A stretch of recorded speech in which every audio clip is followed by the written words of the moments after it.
now she sees herself on yet another international stage for Taylor Cook. This will be a new experience, trailblazing for himself and for his Ceruledge partner Pokemon, as these players are getting ready to get into this game. Ceruledge, a deck that I've seen plenty of people talk about in this format, but it's not put up any results really. What do you make of it as a pick right now in this metagame? Yeah, it's an interesting one because it's a very straightforward deck, right? Very what we call linear game plan. You just get those energy in the discard pile, you watch your number go up, and you just try to hit for big amounts of damage. There's not a lot of nuance to it. You're trying to be aggressive, just get one-hit knockouts, and sometimes that can backfire where you don't have room to maneuver for comebacks, something like Dragapult has, but there is some beauty in the simplicity, right? And we also see Taylor with Pokemon Catcher. A lot of players, such as Natalie, opting for Crushing Hammer, which we've seen plenty of lately, a very polarizing coin flip card. But Taylor opting to go for Pokemon Catcher, maybe a different side of that coin. Sub-prize cards here out for both players. The two Pokemon catchers, as mentioned in the prizes for Taylor, but really nothing too bad. One Soul Rock, but not too big of a deal. 2 energy, but he's playing 20 of them, so yeah. Pretty reasonable to prize a couple of those every game. Over on Natalie's side, Dragapult EX, and that 1 copy of Badoo in her prizes. Also her 1-of copy of Monkey Dory prized as well. All things we'll keep track of as this game develops could all certainly be factors, as it will be Taylor Cook kicking off this game. Let's get down to the table. Swiss round 7 underway. Both of these players locked up for phase number 2 at this point, looking to just accumulate as many wins as they can to get themselves closer to that top cut. And Charcadet is the active for Taylor, and Drillbur immediately utilized that dig ability, searching your deck for up to 3 basic fighting energy and putting them straight to the discard pile. Yeah, now Taylor has gone up against Dragapult EX in the previous 3 rounds and obviously is undefeated, so has been able to topple Dragapult EX repeatedly. Don't know if any of them had Dusknoir, though. That is a big game changer that allows Dragapult EX to reach for a 1-hit knockout effectively onto Ceruledge EX and really set up for big multi-prize turns. We'll see if that makes a difference in the matchup, but I think one very nice thing about this deck is it is totally fine going first. Some decks struggle playing first, prefer to go second. I think this deck can be fine either way. He does play 4 copies of Carmine, and unfortunately did not start with one, though. No, yeah, that feels odd to be living in a world with no Professor's Research in format where Carmine is the best discard hand effect. A benefit of it, though, you can play it on the first turn. Taylor unable to find it just now. Natalie on the left, starting off with the Pheasantipity EX. I will say, not the strongest of starters for Natalie, as it will be in play now, and perhaps a way Taylor can take a quick 2 prize cards. Natalie is going to find Buddy Buddy Poffin, grabbing out a couple of Dreepy. There will be a Duskull benched from the hand, and now Lily's Determination throws the rest of the hand back to the deck. And here on turn 1, Natalie will be rewarded with 8 new cards to work with. Yeah, we'll see if it ends up being a negative. I think one bonus of starting with Pheasantipity EX is it does have 210 HP. It is not a given that Ceruledge EX can hit for that much damage on turn 2, especially because Taylor didn't play a Carmine, didn't have a Soul Rock in order to draw extra cards with Lunatone. It might be really difficult to get enough energy in the discard pile to get a 1-hit knockout, so strangely, having this in the active spot could kind of soak up damage. 1 card away is, oh no, it was the Explorer's Guidance being found for Taylor, as he will look at the top 6 cards of the deck, add 2 to the hand, and send 4 to the discard pile. Yeah, some number of those Ancient and Future cards did leave the standard format. You know, thinking of Earthen Vessel and Professor Sada's Vitality, but still a couple sticking around. It's not just, you know, Raging Bolt, but we also have the Explorer's Guidance, which is not used very often, but here it makes total sense. You're just trying to burn through your deck and get energy cards in the discard pile. In fact, maybe a little bit unfortunate, there was only 1 energy in that top 6 that heads to the discard. So again, very difficult sometimes to get those energy into the discard pile. If Taylor can get 9 energy cards in the discard pile and a Ledge and a Charcadet, he will be able to take a KO on this Pheasantipity. That is far from an easy task, however. I think he actually would have... Oh, here comes the Pokemon Catcher. That is a huge flip, and he does hit a heads, brings up the Dreepy with the energy on it. This will activate Natalie's Flip the Script on the next turn, but I think Taylor is just fine with it, taking down that Dreepy, getting rid of a Fire Energy, and taking another Catcher off of his prizes. I feel like Pokemon Catcher comes in and out of the standard format. You know, these days you have Boss's Orders as a guaranteed way to go after your opponent's benched Pokemon, but Pokemon Catcher is an item card. It is very powerful when you're able to play a supporter card and still play this Pokemon Catcher. Of course, you know, before the standard format rotation, we saw that a lot with things like Counter Catcher, and even, you know, some decks can use Prime Catcher as their ace spec, but sometimes good old Pokemon Catcher gets the job done. She's got to flip heads. Simple enough for Taylor, as he was rewarded with a heads flip on that last turn. Now for Natalie, Flip the Script is available. She'll draw a couple of extra cards from that, and now seeing 2 from the top with this Recon Directive adds 1 more to the hand. Now, the cause of playing Crushing Hammers in the list does mean that she is unable to fit in rare candies, which is something you would typically see in a Dragapult Dusknoir build or any deck that plays 2 stage 2s in it. So she'll have to take her time to evolve up all of these Pokemon and get her stage 2s into play the good old-fashioned way, but not having to worry about the good old-fashioned way for energy attachments, as Crispin is the supporter for turn, pulling an energy out of the deck to attach directly into play, and another one of a different type added to the hand. Yeah, like you said, the lack of rare candy is going to make this pretty awkward and make it so that Natalie won't be able to respond this turn necessarily. You do have to slowly evolve up into your stage 1 and then your stage 2. So it does give Taylor, you know, kind of a nice buffer here. Being able to get the first couple prize cards before having to worry about any sort of Phantom Dive. And that's really what you're hoping for with this kind of a deck. You just want to attack turn 2, make your opponent have the answer, and if they don't, well, you'll just keep taking knockouts. Nothing here for Natalie to do this turn, but pass it back over to Taylor. Cook draws for turn, finds a Pokepad in order to get perhaps another Charcadet into the mix here. That will be the grab right from the bottom of the deck. He does have the other Pokemon Catcher in hand, should he want to go after something like perhaps the Dusclops, or if he could get enough energy in the discard pile, he could take 2 prize cards this turn. And then should Natalie ever use Dusknoir, he's back on even prizes. A lot of things to potentially consider here, but not before a Lunar Cycle will find himself a few more cards. There is the aforementioned Carmine finally being added to the mix. And now another Charcadet will join the party. Yeah, good news either way for Taylor is you are just going to take a knockout here. Again, this is kind of your game plan.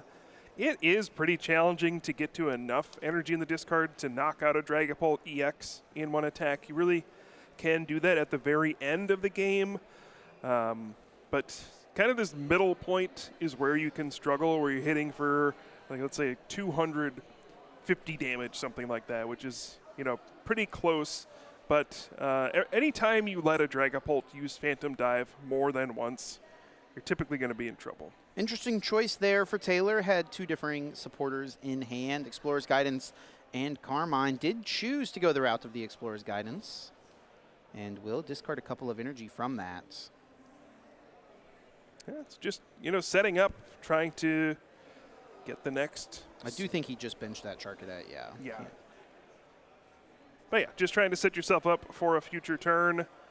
Now, unfortunately, you know, taking this knockout does potentially open you up to the unfair stamp in this situation. You know, Crushing Hammer is a really interesting card in this matchup as well. You can play it, and it can be disruptive sometimes, but you're also kind of doing your opponent a favor in some ways. Natalie's going to go for one, though. And getting it off the active, I think, makes the most sense here, because if she can combine this with an unfair stamp for turn, she'll be able to try to shut Taylor out of attacking this turn, effectively buying herself a turn, and she's already got the full combination of cards available. Energy attached to the active. Dragapult EX evolving up, Unfair Stamp, and also a Dracloak added to the bench. Just a little bit of a stoppage there. Judges making sure everything is all good. I think we are squared away. And now Natalie will shuffle her hand in. Taylor will shuffle his. And they'll each get a few new cards. Natalie 5, Taylor only 2. I think Natalie may have wanted to use Curse Blast before the Unfair Stamp. Of course, you want to do that beforehand since your opponent's going to take a prize card. So you'd rather have them take it first, then shuffle the cards back in. If her plan is to, knock out the active this turn. I actually wonder if her plan is to take out either a Soul Rock or a Lunatone this turn and try to limit Taylor's draw as much as possible, leaving him with just 2 cards and hitting into this active. Yeah, that's a possibility as well. 3 cards drawn for Natalie off of her Flip the Script. Now, after not using it before the Unfair Stamped, will she choose to use the Cursed Blast is the question. Lots of interesting ways to try to start to mount a comeback here. This is pretty typical, I'd say, for this kind of a matchup where the Ceruledge Edge deck gets out to an early lead, but then Dragapult finds a way to kind of sneak back in, and let's see what Taylor drew off of the Unfair Stamp. At least has a fighting energy to Lunar Cycle and draw through the deck a little bit. Is able to find himself a Carmine. And some Pokemon catchers. And some Pokemon catchers as well. We're going to see him utilize those flip effect cards and does hit himself a heads and will be able to bring up Pheasantipity EX. And his prize map here, Kyle, is looking pretty straightforward. KO this Pheasantipity. Back in my day, we just called that gust of wind. And that's exactly what it feels like here for Taylor. There was also a time in your day where you just called it Pokemon catcher. Yeah, also true. Carmine discarding the hand to draw 5. A few more energy found here for Taylor. And yeah, this prize map looking straightforward. KO this Pheasantipity, take 2 prizes on a Dragapult EX to close out the game, but he doesn't have an energy on his active. He announced the attack. Forgot to attach. Oh, he did attempt to attack without that energy attached. Oh, and this is a big misstep here from Taylor. If he had taken this KO, he'd have been in a solid position, but now I don't believe. Oh, is he going to be allowed to attach? It looks like the answer is yes. Okay. So he's allowed to attach the energy and takes the KO down to 2 prizes remaining. Yeah, and a huge swing in the game now, going down to just 2 prize cards. Now this last knockout is going to be the most challenging one. Let's see how many energy we got there in the discard pile right now. About 10? You need 15 in order to one-hit KO a Dragapult EX. Yeah, and if Natalie decides to, Phantom Dive, knock out both the active and the benched Charcadet, I mean, really the biggest issue is that all Charcadet will be gone after this turn. So I don't know how Taylor's going to figure out a way to win after that. Yeah, that is the big thing you want to avoid as a Ceruledge player in this position is getting board wiped of potential attackers. And Natalie, should she not bench a Dreepy, will have no potential liabilities for Taylor to take his final prize card. Is Curse Blast here. Actually, Kyle will take out the Soul Rock. So that does mean that there will be a potential for a Ceruledge on this next turn from Taylor. I'm a little surprised to see that. Yeah, me too. We'll see what Natalie has planned, though. Either way, a very strong turn here. Pairing it with a Judge, we're going to see, by the end of this, 4 prize cards will be taken, and it'll just take 1 more Phantom Dive after that to knock out the Lunatone on the bench, plus 1 more Pokemon. So still a pretty strong position for Natalie. Potential for Taylor to just win the game on this next turn, though he would need a fortunate draw after being disrupted from the Judge on Natalie's end. She'll thin out her deck here with an Ultra Ball, getting rid of a Duskull and a Darkness Energy. Finds another Dragapult EX.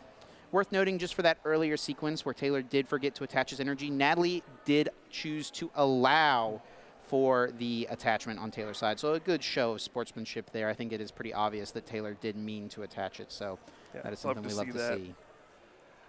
All right, well, now this is a big turn for Taylor coming up. It's going to need to be quite a string of events to make this happen. There's a Ceruledge, there's a Carmine, there is a Fighting Gong in hand to re-establish a Soul Rock potentially. And is there a Night Stretcher? You could just... bring back a Soul Rock that way, use this to just discard an energy card. He needs to get to 15, so let's get a track real quick. How many energy are right now in the discard pile? Looks like it is going to be 12. That's pretty close. It is very close, and he has also not used his A-Spec yet this game, Kyle, which is the Brilliant Blender. So perhaps this Night Stretcher, it actually will just bring back the Soul Rock. Okay, I was wondering if we might see that bring back the Fire, but he does still have plenty available in the deck. Now the question of sequencing here is, do you discard from the Lunar Cycle or the Carmine first? It looks like Carmine will be his choice. Or excuse me, the Lunar Cycle will be his choice, saving the Carmine for later. Does have an Ultra Ball here to thin another card out of the deck. And that is going to be now 14 energy cards in the discard pile. Now needs just one more discard and then one Fire to attach to the active. Gonna thin out this Soul Rock from the deck before the discard of the Carmine, and if he draws a way to discard an energy and a Fire energy, Taylor Cook will win this game. Or I guess another route would be a Fire energy plus a heads on. Oh no, Pokemon Catcher doesn't even work. Natalie did play around that by evolving Dragapult, so it's gonna be this right here, Kyle, 5 cards. All right, do we find a Blender and a Fire energy? It just needs a Fire, only a Fire, the only piece needed. And he does not have it, as Ultra Ball was found alongside Fighting. So close. Come up perhaps just short here. And look, 2 Fires taunting him right on the top of the deck. He already used his Lunar Cycle here.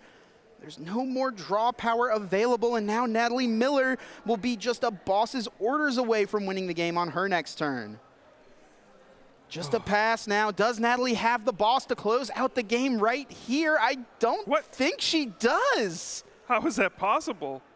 Not many cards available. She'll just attach to the benched Dragapult, and I mean, she can attack and get rid of the Lunatone, I guess. That doesn't seem too bad, but she's not able to win the game right now. Down comes Watchtower, out comes the Lily's Determination. Interesting, Taylor opted not to Ultra Ball away a Fighting energy on that previous turn, of course saving it for the Lunar Cycle. But, oh geez, yeah, what can Natalie even do here now?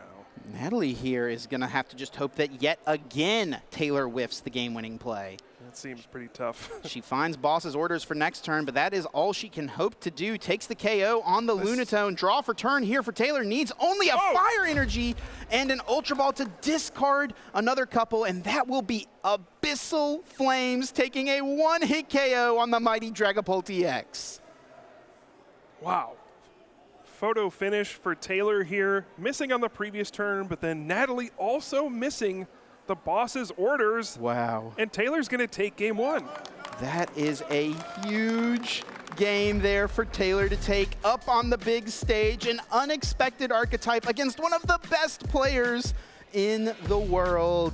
What a start here for the Ceruledge. As Taylor is able to take that game 1. So back and forth there, Kyle.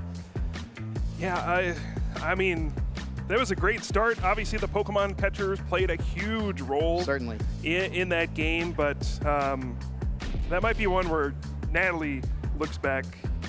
Pablo, maybe walk us through what could have been there. What could have been a sure victory for Natalie with that Dusknoir, taking down one of the Charcadets and then taking out the other 2, right? Evolving everything, keeping everything out of Soul Rock range. That was definitely the game-winning play. I don't know if Natalie was too locked in on denying the draw, right? Trying to have Taylor whiff after the judge. That's the exact moment. She didn't realize she could wipe out the Ceruledge threat completely, probably securing the game.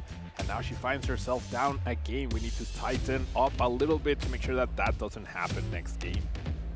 Thank you, Pablo, for your thoughts here. Definitely a missed opportunity, it seems, there for Natalie, but perhaps just a little frazzled after wanting to use Curse Blast before, then ending up saving it for an additional turn, and then doing the thing she wanted to do, but waiting for an additional turn. So slight missteps, definitely want to see that cleaned up. But Taylor here is going to be happy to come away with that Game 1 win, and now finds himself just one game away from a 7-0 start here at NAIC. Yeah, like you said, I mean, the stakes are high here at NAIC. Of course, you know, we kind of take it for granted because players like Natalie, you know, Henry, Brent, you know, they travel from Australia all the time. There is an element of jet lag. It takes so long to get here, so sometimes that does factor in these long days. But you know, even the best of the best miss things every once in a while. You get locked in on a certain thing, but you know, just got to move past it, go to the next game, and figure out how to win your next one. It's pretty hard to play a perfect game of the Pokemon TCG. So many different decision tree points. Maybe it's a little easier to play a perfect game when you're playing Ceruledge, but with Dragapult, there are so many different options, so many different paths. I will say, for this matchup specifically, the Dusknoir builds of Dragapult are typically a lot harder for Ceruledge to handle, and for the reason that we saw potentially happen in that Game 1, they can wipe you out completely of a Ceruledge attack. So that was a huge miss from Taylor, not getting either a 4th Charcadet that turn or being able to evolve into a Ceruledge on that turn as well. 2 big misses that really left him susceptible to the board wipe play. But it is a best-of-3 series. Natalie is down 1, but still could win the next 2. The first game only took about 20 minutes or so we should have plenty of time here. I think one of the benefits, of course, of playing a deck like Ceruledge EX as well is that your decisions are pretty simple, pretty straightforward a lot of the time. I don't want to act like it's a simple deck to play at all. There are a lot of very important sequencing decisions, things like that can add up and make a very big difference. But in general, you know, there's not as much like searching through your deck, mulling over what you get off your recon, directives, those sorts of things. So your games tend to get done pretty quickly. Did take Natalie a while here to find a basic Pokemon. Yes. She has chosen to go first here, and I don't think she was super pumped about her opening hand. Taylor's going to have a few extra cards to work with on his first turn, and Natalie will be going first here. Let's get back down to the stage for this game number 2. Pheasantipity as the starter once again, and a Pokepad being played right off the rip. Yeah, oh, yep, looks like that might be the only item card being played this turn. Did get an energy attachment onto the Dreepy at least. It looks like maybe 3 or 4 mulligans that Natalie had to take here. Looking at these prize cards on her side, that one-of copy of Meowth EX, perhaps a little concerning. Night Stretcher, always a very valuable resource. Only playing 2 copies this weekend is she. So those are the biggest ones to me that stick out. And not a strong turn, but does at least get down a Dreepy and an energy. We'll see what Taylor has on his side. Ooh, well, 2 Charcadet in the prize cards. That's not good to see. But otherwise, yeah, tons of extra cards from those mulligans from Natalie, and that's really a big boon for this deck that wants to get as many energy cards in the discard pile as possible. You can have a much bigger hand to potentially Carmine away on the first turn and really start getting up to big numbers. You noted it in the last game, Chip, but we didn't even see Taylor's Ace-Spec card in the first game. It is that Brilliant Blender card that is really designed to go with Ceruledge EX. Get to search your deck for 5 cards, put them into the discard pile. Usually it's just 5 energy going into the discard pile. We didn't even see that the first game, but this is one of the keys to getting off to a hot start for this deck. Ultra Ball discards a couple of fighting energy on Taylor's end. We'll find out one of the 2 available Charcadets. And prizing 2 Charcadets, never great with a deck like this, but especially bad in this matchup where Natalie can really threaten Taylor's bench through the use of Dusknoir, through the use of Phantom Dive, or even Dusclops, perhaps targeting down Charcadets before there's a chance for them to evolve up. Do see Taylor get his attachment to the Charcadet, and now has Lunar Cycle to utilize. Looks like Explorer's Guidance also waiting in his hand at this moment. Got a few search cards found off of that Lunar Cycle. In order to deliberate, we'll go with the Pokepad initially here, searching for any Pokemon without a rule box, adding it to the hand. Maybe Charcadet number 2, or perhaps Drillbur gets into the mix early here. Time to do some digging. This is such a funny card to me. Yeah, I think when it came out, the obvious combination that people thought of was it paired with, Koraidon EX from Scarlet and Violet base set, discard the energy, throw them back into play. Well, Koraidon has long since left us in the standard format, and Drillbur still finding its way into decks here, thanks to that synergy alongside Ceruledge EX. Yeah, and this kind of deck did lose a lot of its tools to the rotation. You mentioned Professor's Research, your best way to discard your hand and draw 7 cards off of that. You are missing Earthen Vessel, which is a way to not just discard cards, but get more energy cards into your hand so you can discard more of them. Squawkabilly EX, a huge piece that left this deck as well. Yeah, but Taylor's still finding a way to make it work. That is evident by his 6-0 start thus far on the weekend. He does choose to use the Explorer's Guidance as his supporter here for turn. Found himself another Ceruledge, so what he can do here off this Ultra Ball is get another Charcadet, and then I think he's got Carmine in hand where he'll be able to evolve both his Charcadets into Ceruledge next turn and then discard his hand to draw 5 new ones. You do see Natalie eyeing up the Crushing Hammers in her hand. This is one spot where they can be very impactful. This is typically not a deck that really plays like switching cards, ways to pivot the active Pokemon to the bench.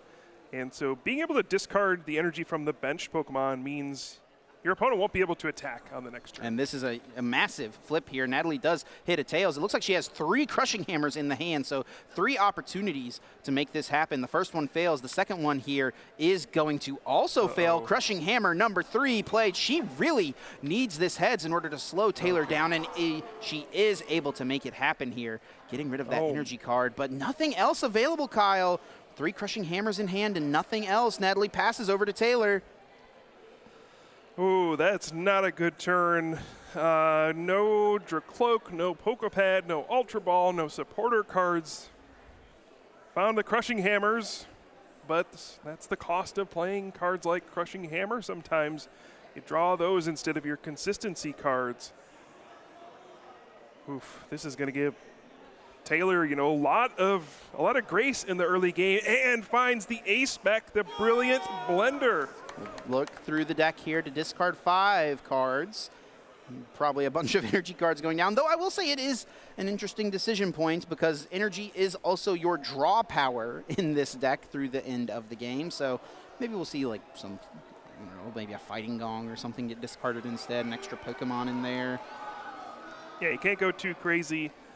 Players who are around for Battle Compressor, of course, will remember some of these decisions can get a bit agonizing as the game goes on. You kind of know I should be discarding some cards out of my deck, but I can't figure out which ones are the right ones to get rid of. But let's, like you said, Chip, not 5 energy, but in fact some item cards going to the discard pile as well, ones that Taylor just doesn't want to see anymore. I think something I would have really liked to have seen from Taylor last turn is as opposed to attaching to his benched Charcadet, that's like the autopilot move, right? I need to attach to my Charcadet so I can attack with Ceruledge next turn. An attachment to the active Lunatone and retreating into a Charcadet would have been an excellent way to play around the potential of your opponent's Crushing Hammers, slowing you down, because Natalie has guaranteed bought herself a turn, and he will do that now, making it perhaps a little bit of a correction. And it's funny that this is going to backfire now because the only supporter card Natalie has is Boss's Orders. Oh, my goodness.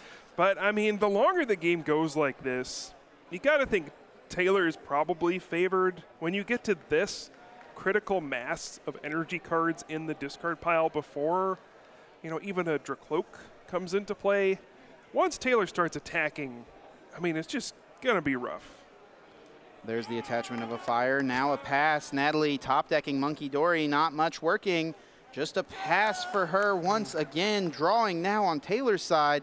We'll be able to retreat to the Lunatone. Into the Ceruledge. Boss's Orders. Takes out the lone Dreepy. Abyssal Flames. Sends it to the discard pile. Taylor strikes first. Takes his first KO. And Natalie left with crumbs. I can see the appeal of that from Taylor's side. It is your only Boss's Orders in your entire deck. and you're using it to go after a Pokemon that only gives up one prize card, and you're letting your opponent use Pheasantipity EX's Flip the Script here. Those are the tough decisions in these kinds of games where your opponent is struggling. Do you just knock out the active Pheasantipity EX, take your prize cards, hope that they don't have a way to get it back, or go after their Dreepy? Then you know for sure that they're going to be slowed down for a few turns because they need to evolve up into that Dracloak and the Dragapult. We'll see how this plays out, if that was the right decision for Taylor. And we'll look at how much Natalie has now been able to do on her turn, thanks to being able to utilize Flip the Script. She's found a couple Dreepy. She's established a Badoo in order to get a little bit of item lock into play, and Taylor, of course, not able to play those items. That 10 damage, Kyle, is also very relevant, as now a Ceruledge being hit for 200 can be cleaned up with 60 damage out on the bench, though. You mentioned we've perhaps reached a critical mass where it may not matter anymore, as Taylor has just churned through the deck so efficiently here. I wonder if we'll see a Mind Bend from Monkey Dory as well. Speaking of cards this deck lost to rotation, a big one was the Jet Energy that it did play. A great way to get out of these situations, because so often whenever you're being the aggressor, these slower setup stage 2 decks try to slow you down with the confusion of Mind Bend. You can see Natalie trying to piece it together. What is my way to come back in this game? Down 2 prize cards already. So many energy in the discard pile. You got to think whenever a Dragapult EX comes into the active spot, it's probably going to get knocked out in one hit. So you don't have a lot of time on your side. You don't have a lot of prize cards left to give. So that's where things like Dusclops, Dusknoir may not be as effective.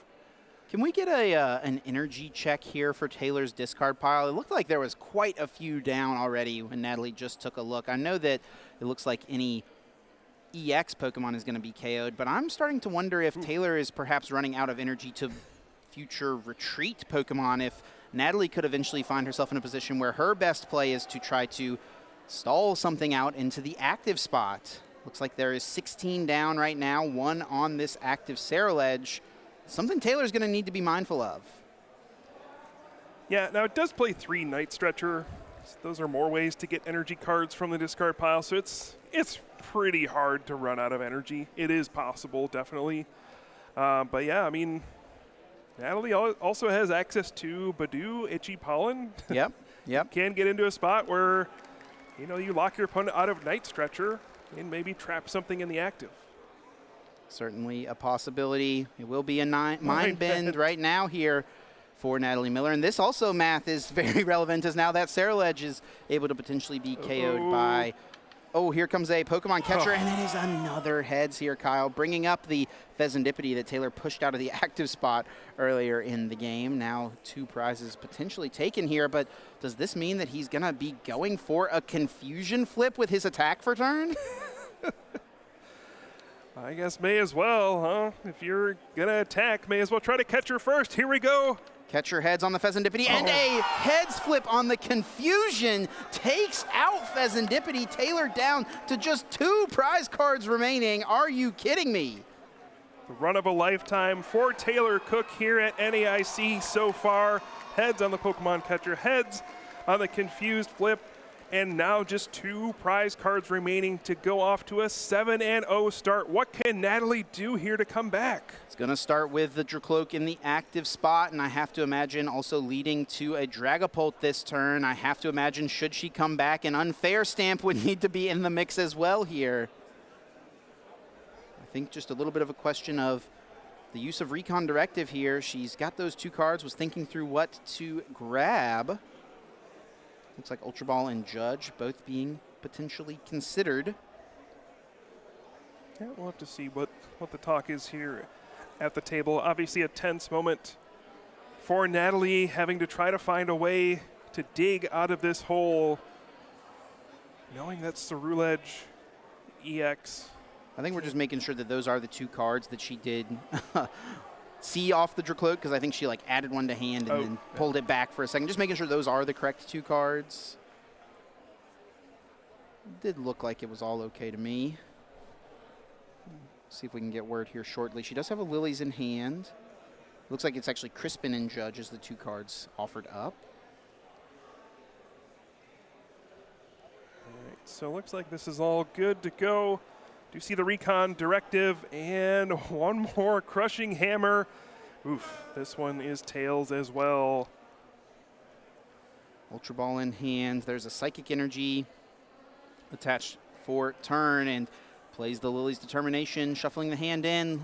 Gonna still yield her 8 cards at this point as she's been able to get off the runway in this one. Still 6 prize cards remaining. Yeah, I think it's probably got to be the unfair stamp. If you can attack, unfair stamp, hope your opponent doesn't find one of those final fire energy cards or Night Stretcher. I think one of the issues is the deck has been thinned pretty significantly on Taylor's side. Brilliant Blender getting rid of that Pokepad, a potential card that he would not want to draw at the end of the game. And Natalie is able to find herself that unfair stamp. Goes with the Recon Directive first, however. You can find a Dustclops here as well. You can potentially take out the Lunatone or Soul Rock and really limit the number of cards that Taylor is able to draw off of an unfair stamp. Maybe Natalie checking the fighting energy in the discard pile here. That's a consideration. How many fighting energy does Taylor play in his deck? Should a bunch be already discarded? Maybe she thinks he doesn't even have access to using Lunar Cycle anyway. So many question marks here still. Worth noting as well, I guess another point for taking out a Soul Rock or a Lunatone would be, you know, if Natalie was to ever use a Curse Blast, the Soul Rock would be able to clean up the game. Final prize card on a Dust Skull, should she ever manage dealing with these Cerulege EX. Yeah, very true. So many things to try to play around here.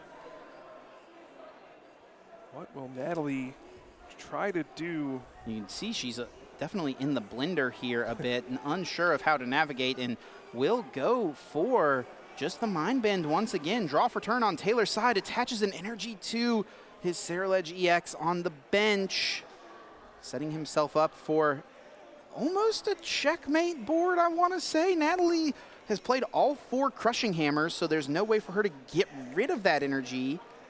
Perhaps she could Boss's Orders Mind Bend this Cerulege. If Taylor flips tails right now on this attack, that may be what Natalie's hope is. Hang on, Kyle. We're not done yet. Yeah, it's not over by any means. But you know, every turn that goes by that isn't some sort of significant change in how this board is has to favor Taylor. It's just, you know, a couple more attacks and that's it. Taylor's got 5 cards left in the deck. Natalie's checking the resources. There's 2 Night Stretcher there in the discard pile. And look at that KO. What a flip there for Taylor. Cerulege takes down Monkey Dory. Taylor grabbing a prize card, and what can Natalie do now? I think she needed Taylor to flip tails there if she wanted a chance in this one. This feels like too high a mountain to climb. Pablo is across the way shaking his head at us right now. What is with all the coin flips today on these big attacks? We had the Pheasantipity in the previous round. Now we got Confused going on. Yeah, I mean, Natalie needed one of these to not succeed, right? The knockout on the Pheasantipity was huge. I don't know if there's a way out for Natalie at this point. I think there's still an energy card left in Taylor's deck. You could look at a way to, you know, get back your Badoo, Boss's Order, something, Itchy Pollen, and hope that your opponent doesn't have any energy left and they just deck out and lose. Although I don't know if there's anything that can withstand enough Itchy Pollens. All these Pokemon are weak to grass. Yeah.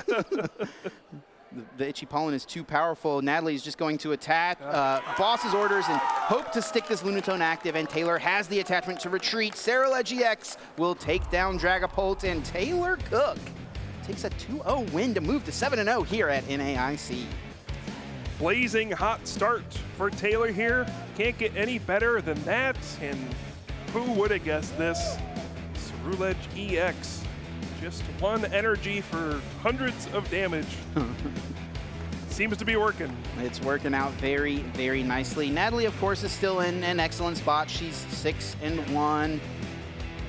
just about as good as you could hope for at one of these events, but I'm sure she'll look back at the missed opportunities here and hang her head. Looks like Taylor's got quite the crowd rooting him on out there.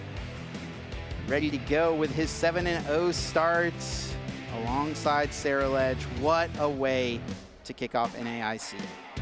Absolutely, and I do think this is one of the fun parts about these big events like NAIC, having your friends, your family out in the crowd cheering you on as you get a win. These are big moments you'll remember forever. But let's take a look back at how this match played out. Taylor off to the races in game number 1. 2 turns, 2 KOs, jumping far ahead, 4 to 6 prize cards. And the big story here, I think, was this turn here from Natalie. Maybe had an opportunity to clear out any potential threat of attacks, did not quite get there. And Taylor will jump ahead in this game as he was able to establish the second Sarah Ledge EX, and that was able to carry him the rest of the way to victory. Yeah, maybe a different target for the Curse Blast. Could have been a different outcome for the first game, and then who knows how this match plays out. The second game, I think, just tragic for Natalie. Just trying anything. A miserable starting hand. Your opponent flips heads on Pokemon catchers and confused flips. You just try everything in your power. And Natalie did get it to a pretty reasonable position given how poorly everything had gone. But at the end of the day, Taylor just did not miss any attacks. Just got to say Abyssal Flames to win. Nearly every flip went Taylor's Yes. way that game, it seemed. Even the Crushing Hammers, Natalie was forced to expend all 3 in her opening hand to slow